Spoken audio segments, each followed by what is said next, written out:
ఓం శ్రీ గురుభ్యో నమః. హరః ఓం. వాగర్ధాయో సంపృక్తో వాగర్ధపతిపత్తయే జగతః పితరో వందే పార్వతీ పరమేశ్వరో.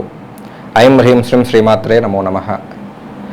మరి కలియుగములో మన పూర్వీకులు చెప్పినట్టు కానివ్వండి, కాలజ్ఞానంలో చెప్పినట్టు కానివ్వండి, మరి వినాశకాలే విపరీత బుద్ధి అహంకారముతోనే జనాలందరూ కూడా సర్వనాశనం అవుతారని చెప్పిన విధంగా మరి కొన్ని సంఘటనలు ఇప్పటికి కూడా మన భూమి మీద చాలా జరుగుతూ ఉన్నాయి, ప్రపంచంలో చాలా జరుగుతూ ఉన్నాయి. అందులో ఒక సంఘటన మనకు ఈ మధ్యకాలంలో వెలుగులోకి వచ్చింది. మరి సిద్దిపేట జిల్లాలోని మిరుదొడ్డి గ్రామంలో ఒక పురాతనమైన శివాలయం ఉంది. ఆ శివాలయంలో గుర్తు తెలియని వ్యక్తులు ఎవరో కానీ అక్కడ ఆలయంలో మొత్తం కూడా ఆవు యొక్క పేడని ఆలయం మొత్తము కూడా అంటించేసి ఆలయాన్ని భ్రష్టు పట్టించారు అని చెప్పేసి మనకి ఈ మధ్య వెలుగులోకి వచ్చింది. అసలు ఇవన్నీ ఎవరు చేశారు, ఎందుకు చేశారనే విషయం పక్కన పెడితే, మనకు ధర్మం ఎప్పుడైతే మనకు బ్రతికి ఉంటుందో ఆ ధర్మం మనల్ని కాపాడుతుంది అని మన శాస్త్రవచనం ఉంది. అందులో భాగంగానే మనం అందరం కూడా ఆ యొక్క ఆలయం ఎందుకు కట్టారు మన పూర్వీకులు కానీ మన పెద్దలు కానీ ఆలయాన్ని ఎందుకు నిర్మించారంటే, ఎక్కడ ఉన్నా ఎక్కడికి వెళ్ళినా కానీ మన మనసు చింతనత్వంతోనే ఉంటుంది.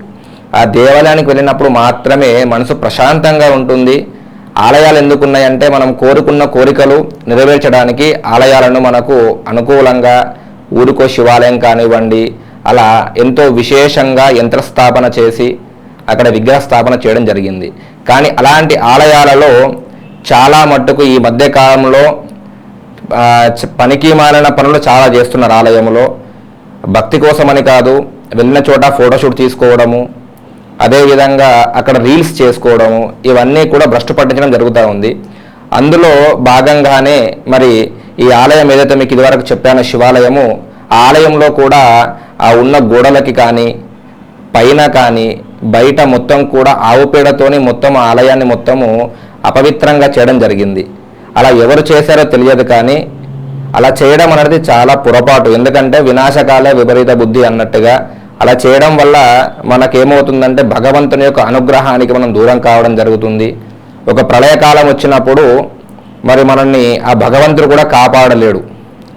ఎందుకు అంటే మనం ఇప్పుడు తనతోనే యుద్ధం చేస్తున్నప్పుడు తనని మనం పట్టించుకోనప్పుడు తను కూడా మనల్ని పట్టించుకోడు. కాబట్టి అందరం కూడా ఇలాంటి యొక్క పనులు చెయ్యకుండా భగవంతుని నామస్మరణ చేసుకుంటూ ధర్మంగా ఉండి ఆ యొక్క భగవంతుని నామస్మరణ చేసుకుంటూ ఉంటే మన కష్టకాలం వచ్చినప్పుడు ప్రళయం వచ్చినప్పుడు ఆ భగవంతుడు మనల్ని కాపాడుతాడు. కాబట్టి ఇక నుంచి అయినా సరే అలాంటి పనులు కేవలం శివాలయం అని కాదు, వైష్ణవాలయం కాదు, ఏ ఆలయమైనా ఏ విగ్రహమైనా ఏ దేవత అయినా సరే ఇలాంటి పనులు చేయకుండా దానిని అభివృద్ధి చేసే విధంగా ముందుకు వెళ్ళి మరి ఆ యొక్క ఆలయాలను అభివృద్ధి చేసుకుంటూ ధర్మంగా ఉంటూ ఆ యొక్క భగవంతుని అనుగ్రహాన్ని పొందగలరు. ఓం శ్రీ గురుభ్యో నమః. లోకా సమస్త సుఖినో భవంతు. Hi everybody, this is Kiriti Damaraju. Like, share and subscribe to Saira TV. Oh Saira!